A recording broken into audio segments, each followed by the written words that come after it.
Assalamualaikum warahmatullahi wabarakatuh.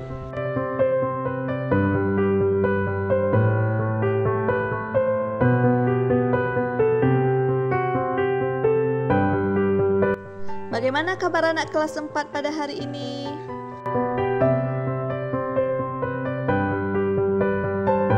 Alhamdulillah kalau semuanya baik.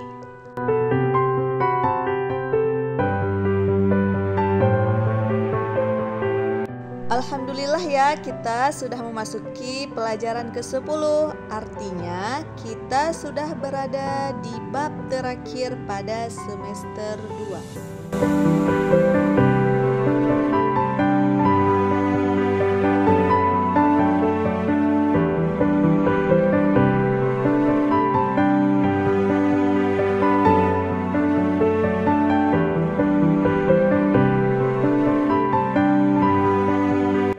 Masih semangat kan untuk belajar?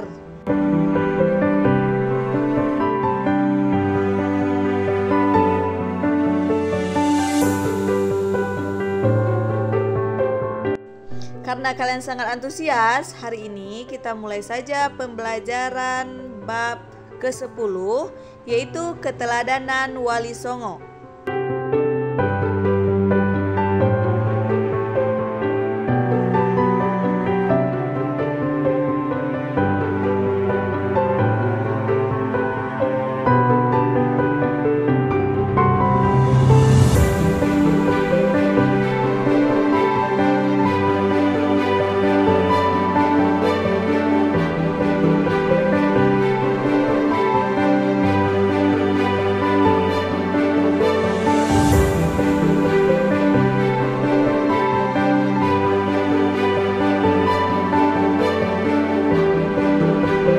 Untuk materi hari ini, kita akan mempelajari kisah keteladanan Wali Songo.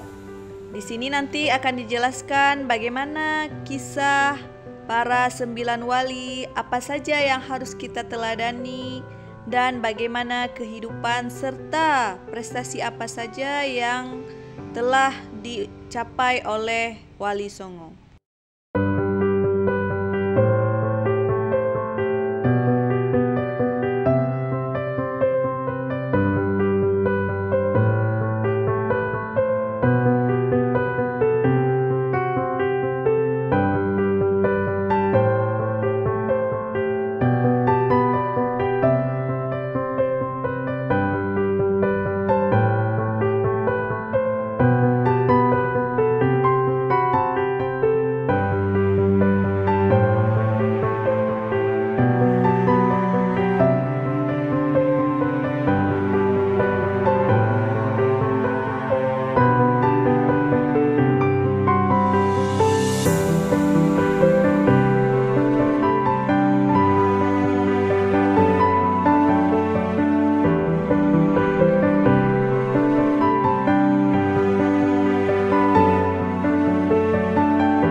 Baik, kita masuki ke dalam pembelajaran Wali Songo.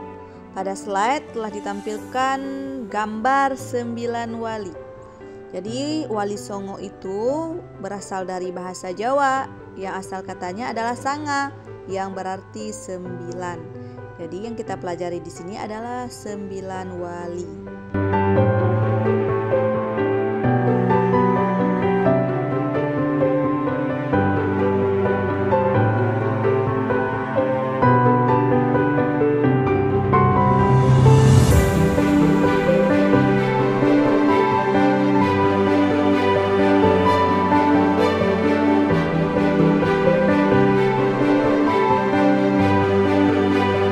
Sebenarnya wali Allah di atas dunia ini sangat banyak.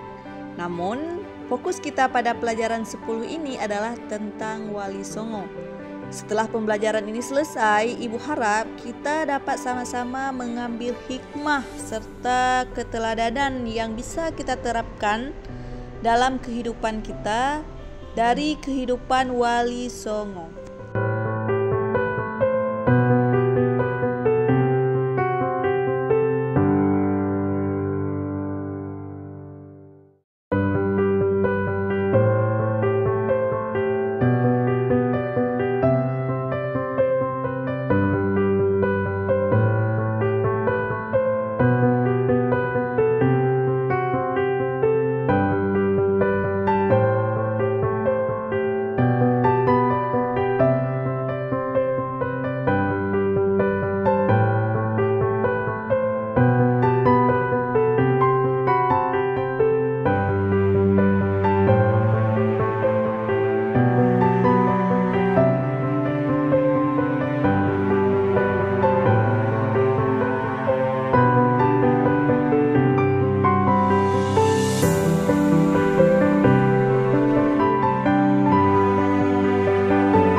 kita lanjutkan pelajaran, ada yang ingin ibu tanyakan. Apakah pengertian wali Allah?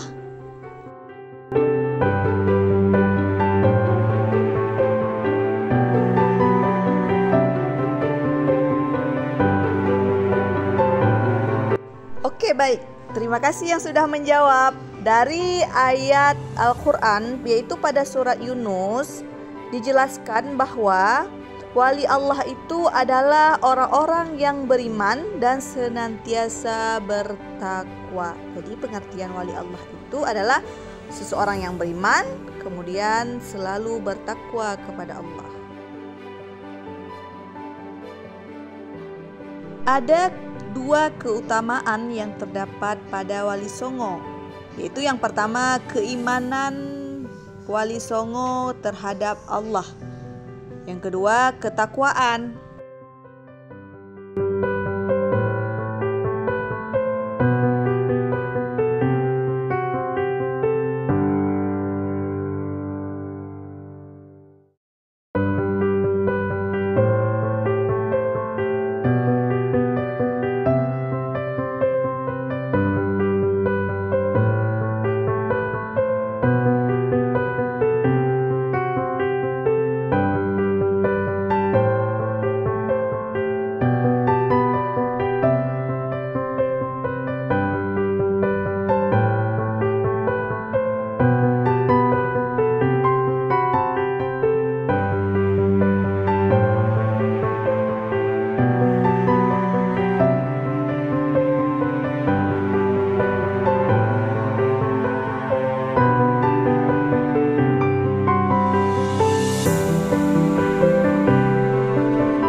Baik, kita akan membahas satu persatu 9 wali.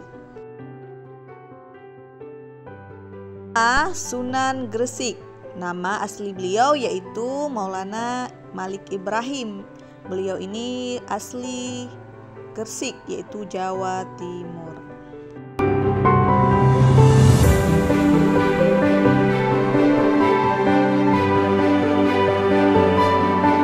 Teladan yang dapat kita petik dari dakwah Sunan Gresik ini adalah beliau selalu membela rakyat Jawa ketika ditindas oleh kerajaan Majapahit. Beliau juga mengajarkan cara bercocok tanam, yaitu cara bertani.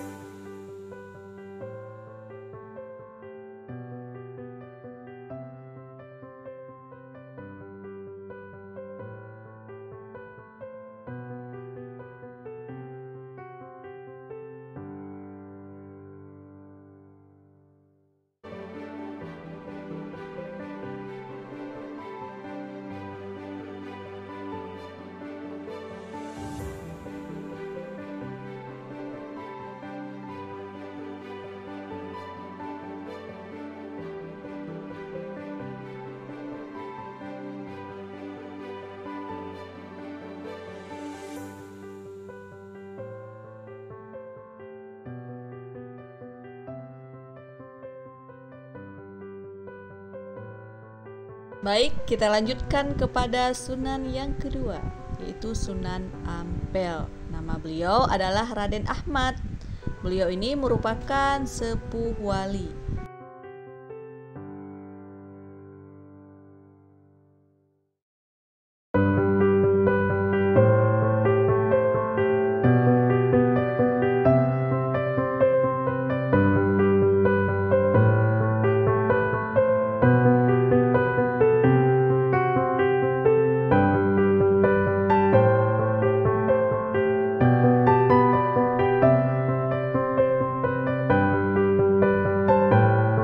keteladanan yang menarik pada Sunan Rahmat yaitu ketika Sunan Ampel berdakwah kepada Prabu Brawijaya.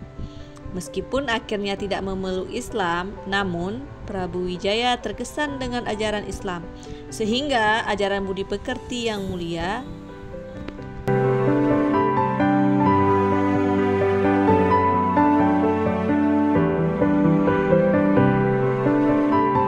Sunan Ampel atau Raden Ahmad. Beliau ini mengajarkan 5 falsafah, moh limo bahasa Jawanya, yaitu jangan berjudi, jangan bermabuk-mabukan, ketiga jangan mencuri, yang keempat jangan menghisap candu ataupun ganja, dan yang kelima jangan berzina.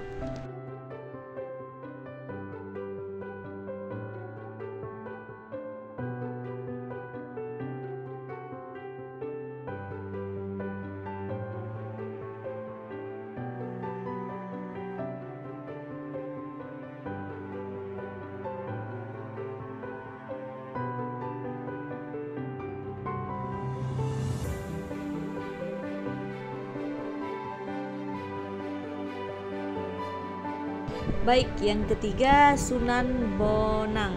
Nama asli beliau yaitu Makhdum Ibrahim. Beliau merupakan putra dari Sunan Ampel, yaitu Sunan yang kedua.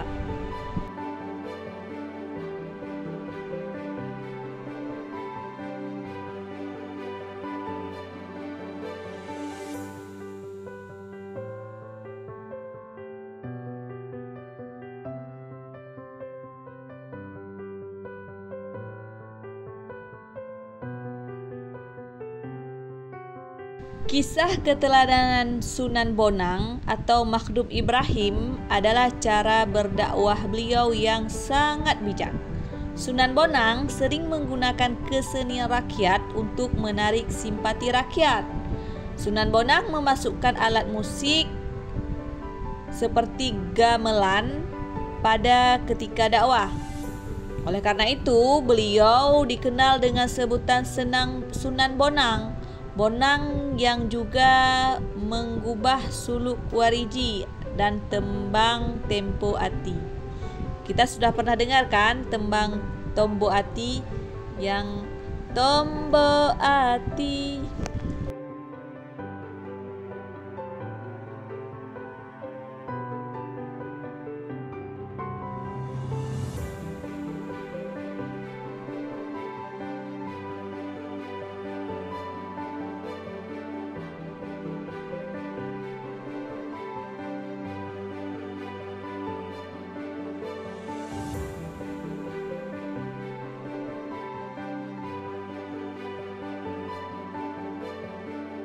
Sunan Derajat merupakan putra dari Sunan Ampel pula.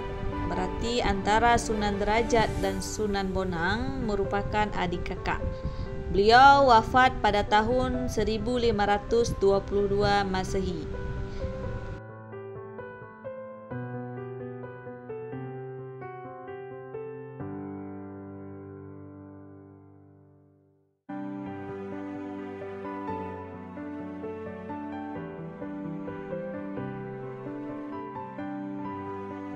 Jadi Sunan Derajat ini memiliki pesantren yang berada di Kecamatan Paciran, Lamongan, yaitu terletak di Pulau Jawa Timur.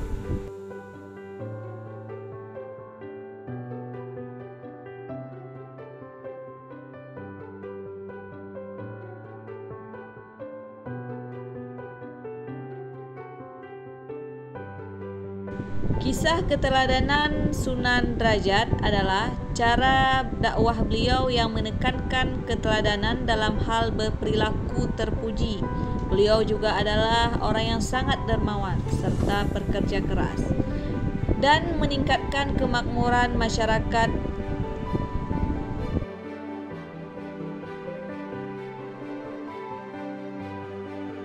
Sunan Derajat juga berdakwah melalui kesenian.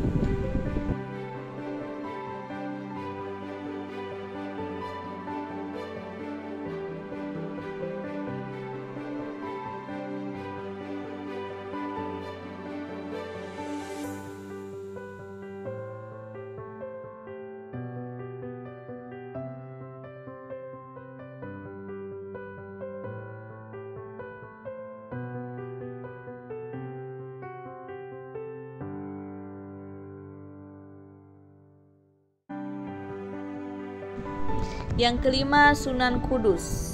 Sunan Kudus adalah putra Sunan Ngudung atau Raden Usman Haji. Ia memiliki peran yang besar dalam pemerintahan Kesultanan Demak. Sunan Kudus menduduki posisi sebagai panglima perang, penasehat Sultan Demak, dan hakim peradilan negara pada ketika itu. Sunan Kudus banyak berdakwah di kalangan kaum penguasa dan priai.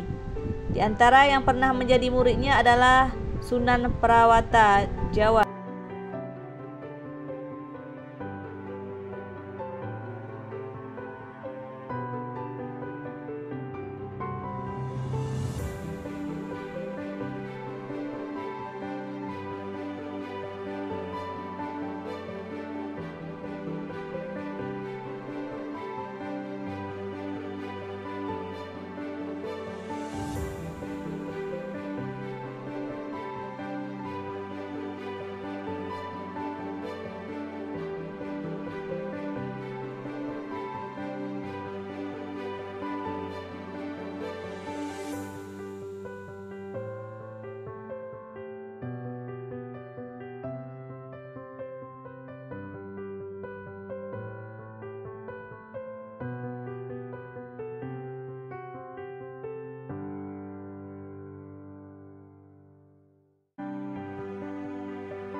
Sunan Giri. Sunan Giri ini merupakan sunan ke-6 pada pelajaran ini. Beliau merupakan putra dari Maulana Ishaq. Beliau juga termasuk murid Sunan Ampel dan satu perguruan dengan Sunan Bonang.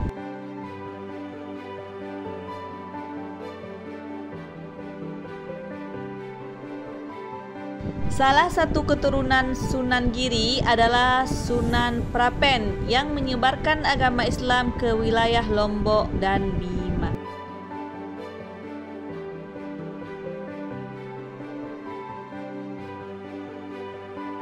Sunan Giri berjasa mendakwahkan Islam di Jawa, bahkan sampai ke wilayah timur Indonesia.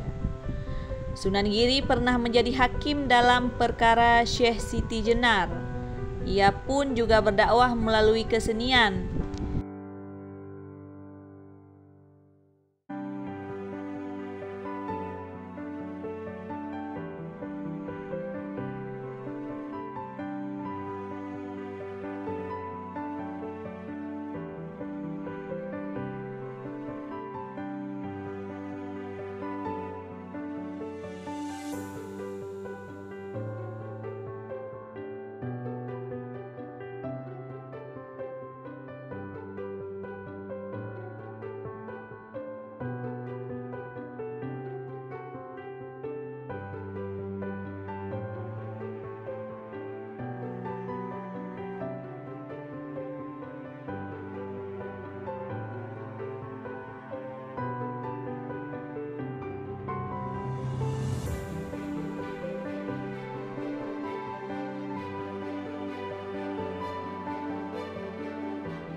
Sunan Kalijaga.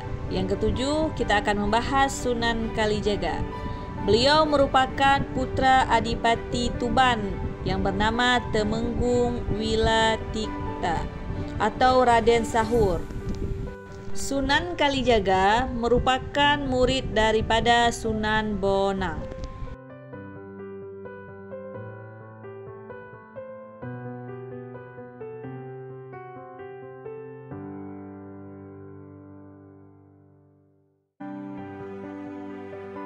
Sunan Kalijaga juga menggunakan kesenian dan kebudayaan sebagai sarana untuk berdakwah seperti wayang kulit, yang sering kita dengar sekarang dan kita saksikan di TV.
Kita lanjutkan yang ke-8, yaitu Sunan Muria. Nama asli beliau adalah Raden Umar Said. Sunan Muria ini adalah putra daripada Sunan Kalijaga. Beliau merupakan adik ipar Sunan Kudus. Jadi ke-9 sunan ini sebenarnya saling terkait.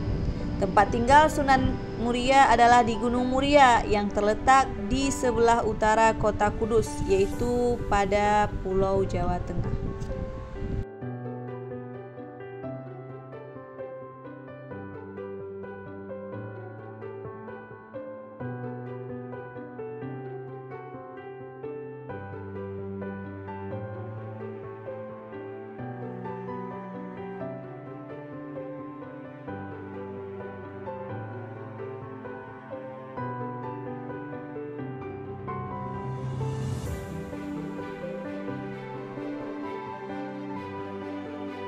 Sunan Muria berdakwah seperti ayahnya, yaitu Sunan Kalijaga. Mereka menerapkan dakwah dengan lemah lembut dan menggunakan kesenian gamelan serta wayang kulit.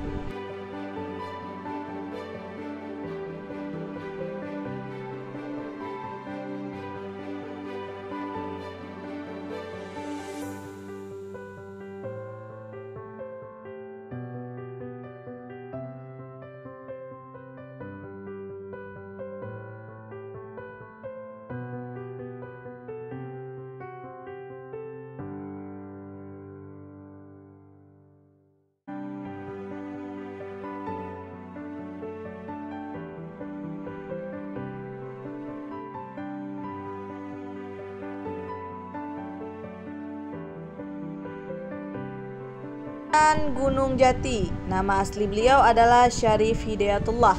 Sunan Gunung Jati atau biasa disapa dengan Syarif Hidayatullah adalah putra dari Syarif Abdullah. Sunan Kalijati sangat berjasa di Cirebon sebagai pusat dakwah beliau, kemudian menjadi Kesultanan Cirebon.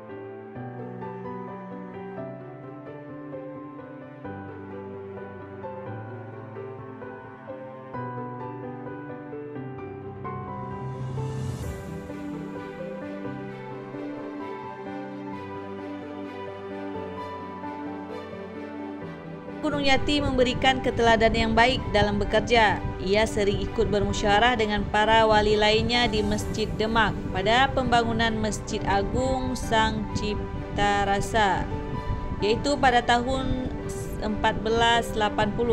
Sunan Gunung Jati melibatkan banyak pihak termasuk para wali lainnya dan sejumlah tenaga ahli yang dikirim oleh Sunan Patah.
Baik anak-anak, setelah sedikit penjelasan tentang 9 sunan atau 9 wali Allah beserta cara berdakwah beliau yang bisa kita teladani, sekarang sama-sama kita akan merangkum tentang pelajaran yang sudah dijelaskan tadi.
Baik, ditulis di buku catatan masing-masing bagaimana rangkuman yang terdapat pada slide. Kemudian nanti setelah ditulis dengan rapi akan Ibu periksa, kemudian akan Ibu evaluasi kembali untuk pemberian nilai.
Baik, terima kasih hari ini. Semoga ilmu yang kita pelajari bermanfaat. Sampai bertemu di pelajaran selanjutnya, di semester selanjutnya. Wassalamualaikum warahmatullahi wabarakatuh.